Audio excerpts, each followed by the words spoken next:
दिल्ली छावनी, जिसे दिल्ली कैंट भी कहा जाता है, इस जगह को दिल्ली की सबसे हॉन्टेड प्लेस में से एक माना जाता है। यह जगह दिन के समय तो बेहद सुंदर और आकर्षक लगती है, लेकिन रात होते ही एक भूतिया जगह की तरह दिखाई देती है। इस जगह को लेकर कहा जाता है कि इस जगह में एक महिला की हत्या कर दी गई थी और अब उसका भूत इस जगह पर भटकता रहता है। लोग बताते हैं कि सफेद साड़ी में एक महिला यहाँ से आने जाने वाली गाड़ियों से लिफ्ट मांगती है और फिर अचानक से गायब हो जाती है। वो नज़ारा बेहद ही खौफनाक लगता है, क्योंकि चालकों को इस बारे में पता होता है कि वो कोई आम लड़की नहीं है, और अगर कोई व्यक्ति उस आत्मा के लिफ्ट मांगने पर नहीं रुकता तो वो गुस्सा होकर गाड़ी की रफ्तार के साथ भागते हुए उस व्यक्ति का पीछा करती है। वो अक्सर अकेले सफर कर रहे शख्स को ही अपना शिकार बनाती है, जिसके कारण आज भी लोग इस रास्ते से गुजरते हुए घबराते हैं। बहुत समय पहले की बात है, एक रात को एक आदमी अपनी कार में दिल्ली कैंट के इस वीरान रास्ते से गुजर रहा था। रास्ते में प्रवेश करते ही सर्दी अचानक बढ़ती गई और जोर से ठंडी हवाएं चलने लगी। तभी अचानक उसने किसी औरत को लिफ्ट के लिए हाथ बढ़ाते हुए देखा। उसने उसी वक्त गाड़ी रोकी और उसकी ओर देखा। उस औरत ने सफेद साड़ी पहन रखी थी और बालों से चेहरे को ढक रखा था। जैसे ही उसने अपने चेहरे से बाल हटाए, उसका भयानक चेहरा देखकर वो घबरा गया और अपनी गाड़ी को फुल स्पीड से दौड़ाना शुरू कर दिया। उसने सोचा कि शायद भूतनी ने उसका पीछा छोड़ दिया है, लेकिन तभी अचानक वह भूतनी उसके कार के शीशे में दिखाई दी और कार के बराबर तेज दौड़ती हुई नजर आई। वो आदमी यह देखकर बेहद घबरा गया, लेकिन वह गाड़ी चलाता रहा और जैसे ही दिल्ली कैंट का रास्ता खत्म हुआ, भूतनी भी गायब हो गई। तब से लोग इस रास्ते से रात में जाने से कतराने लगे और इस रोड को दिल्ली का सबसे हॉन्टेड रोड माना जाता है। तो दोस्तों, क्या कभी आप दिल्ली कैंट वाले रोड पर गए हैं? अपना जवाब हमें कमेंट सेक्शन में कमेंट करके जरूर दीजिए। और सचिन का जिम एक लोकप्रिय फिटनेस सेंटर था जो शहर के बाहरी इलाके में स्थित था। इस जिम की प्रमुख विशेषता इसकी आधुनिक सुविधाएं थी, लेकिन इसकी सफल और आधुनिक सुविधा के पीछे एक डरावना रहस्य छिपा हुआ था, जो केवल रात के अंधेरे में ही प्रकट होता था। कहानी की शुरुआत आदित्य नामक एक युवा से होती है। आदित्य ने हाल ही में सचिन के जिम में एंट्री ली थी और रोज रात को वर्कआउट करने के लिए जाता था। उसने सचिन के जिम की तारीफ सुन रखी थी और उसके नए नए वर्कआउट प्लान को लेकर भी बहुत उत्साहित था। एक रात आदित्य ने गहरी कसरत करने का निर्णय लिया। जिम के लगभग सभी लोग घर जा चुके थे और जिम के अंधेरे में कोने में केवल उसका ही पसीना बह रहा था। आदित्य को लगा कि उसका यहाँ रहना सुरक्षित है, लेकिन जल्द ही उसे जिम में कुछ अजीब महसूस होने लगा। जब आदित्य ट्रेडमिल पर दौड़ रहा था, उसने सुनी एक हल्की सी खड़खड़ाहट की आवाज। पहले तो उसने इसे नजरअंदाज किया, लेकिन आवाज बार बार आने लगी, जैसे कोई और भी वहाँ हो। आदित्य ने ट्रेडमिल की स्पीड बढ़ा दी, लेकिन आवाज लगातार बढ़ती गई। फिर अचानक एक ठंडी हवा बहने लगी और जिम के बल्ब्स की लाइट मध्यम हो गई। आदित्य की धड़कन तेज हो गई। उसे महसूस हुआ कि कोई उसका पीछा कर रहा है। उसकी टॉर्च की रोशनी में उसने देखा कि जिम के एक कोने में एक धुंधली परछाई थी और वो परछाई किसी इंसान की थी, जिसकी आंखें दुख और क्रोध से भरी हुई थी। परछाई ने आदित्य की ओर इशारा करते हुए कहा, मुझे शांति चाहिए, मुझे यहाँ से मुक्त करो।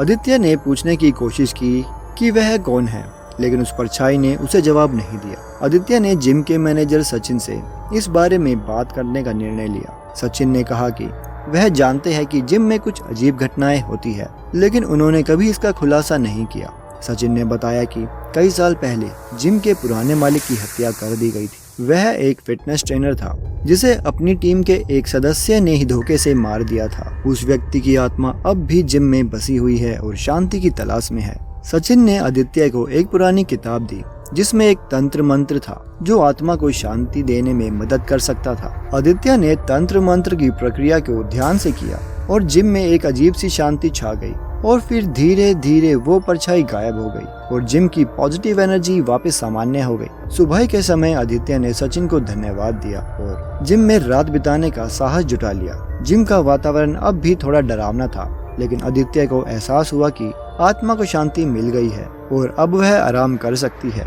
आज भी सचिन का जिम एक प्रसिद्ध फिटनेस सेंटर है, लेकिन वहाँ काम करने और वर्कआउट करने वाले लोग कभी कभी अजीब घटनाएं और अदृश्य उपस्थिति का एहसास करते हैं। और आदित्य की कहानी जो एक डरावनी रात का हिस्सा बन गई, जिसने सचिन के जिम को एक रहस्यमय और भयानक स्थान बना दिया है। तो दोस्तों, क्या आपके जिम में भी ऐसी कोई भयानक घटना घटी है? आप अपना जवाब हमें कमेंट सेक्शन में कमेंट करके जरूर दीजिए। शहर के बाहरी इलाके में एक पुराना खंडर सा चर्च स्थित था। यह चर्च कभी बहुत पवित्र और सजीव हुआ करता था, लेकिन कई साल पहले एक भयानक घटना ने इसे वीरान और भूतिया बना दिया। इस चर्च में एक नन सिस्टर मारिया सेवा करती थी। वह बहुत धार्मिक और करुणामयी थी, लेकिन चर्च के भीतर कुछ ऐसा रहस्य थे जिन्हें केवल मारिया ही जानती थी। एक दिन चर्च के अंदर एक अजीब घटना घटी। एक बच्चा जो प्रार्थना करने आया था अचानक गायब हो गया। किसी को समझ नहीं आया कि वह बच्चा कहाँ गया। चर्च के पादरी ने इस घटना को दबाने की कोशिश की, लेकिन सिस्टर मारिया के मन में कुछ चुभता रहा। चर्च की दीवारों के भीतर एक ऐसा अंधेरा था जिसे सिस्टर मारिया समझ नहीं पा रही थी। उसे रात में अक्सर अजीब आवाजें सुनाई देती, जैसे कोई उसे पुकार रहा हो। उसकी नींद उचट जाती और वह चर्च के गलियारों में चलने लगती। एक रात जब वह इन आवाजों के पीछे चली तो उसने देखा कि चर्च के तहखाने का दरवाजा थोड़ा सा खुला हुआ है। सिस्टर मारिया धीरे धीरे उस दरवाजे की ओर बढ़ी। तहखाने में बहुत अंधेरा था और ठंडी हवा चल रही थी। जैसे ही वह अंदर गई, दरवाजा अपने आप बंद हो गया। मारिया ने घबराकर इधर उधर देखा, लेकिन अंधेरे में कुछ भी नजर नहीं आया। अचानक उसे किसी के रोने की आवाज सुनाई दी। वह आवाज बहुत दर्दनाक थी। उसने आवाज के पीछे चलते चलते खुद को तहखाने के एक कोने में पाया, जहाँ एक छोटी बच्ची बैठी हुई थी। उसकी आंखें लाल और चेहरा सफेद था, जैसे वह लंबे समय से रो रही हो। सिस्टर मारिया ने उससे पूछा, तुम कौन हो? यहाँ क्या कर रही हो? बच्ची ने धीरे से सिर उठाया और कहा, मैं वो हूँ जिसे आप ढूंढ रही थी, लेकिन अब मैं वही हूँ जिससे आपको बचना चाहिए। जैसे ही मारिया ने उसके चेहरे को ध्यान से देखा, वह कांप उठी। वह बच्ची एक जीवित आत्मा नहीं थी, बल्कि एक भयानक आत्मा थी जो चर्च की दीवारों में फंसी हुई थी। इससे पहले कि मारिया कुछ समझ पाती, वह आत्मा अचानक हवा में उठी और मारिया की ओर बढ़ी। उसकी आंखों में भयानक चमक थी। वह आत्मा मारिया के बहुत करीब आ गई थी और उसके कानों में फुसफुसाई, मैं तुम्हें अपने साथ ले जाऊंगी ताकि तुम भी इस दर्द को महसूस कर सको। सिस्टर मारिया ने भगवान का नाम लिया और अपने हाथों से एक क्रॉस का संकेत बनाया। उस पल में एक तेज रोशनी आई और वह आत्मा चीखते हुए गायब हो गई। लेकिन सिस्टर मारिया के चेहरे पर भय की लकीरें साफ दिखाई दे रही थी। वह तहखाने से भागकर बाहर आ गई। उस रात के बाद सिस्टर मारिया ने चर्च को हमेशा के लिए छोड़ दिया, लेकिन कहते हैं कि उस भयानक रात के बाद चर्च में जो भी गया, उसने उस नन की चीख सुनी जो उस आत्मा से बचने की कोशिश कर रही थी। आज भी उस चर्च के पास से गुजरने वाले लोग कहते हैं कि रात के अंधेरे में वहाँ एक सफेद साड़ी पहने महिला दिखाई देती है जो भगवान से मदद की गुहार लगाती है। लेकिन कोई भी उस चर्च के पास जाने की हिम्मत नहीं करता, क्योंकि वहाँ अब भी वह भयानक नन की आत्मा भटक रही है। तो दोस्तों, क्या आप भूत प्रेत में विश्वास करते हैं? आप अपना जवाब हमें कमेंट सेक्शन में कमेंट करके जरूर दीजिए।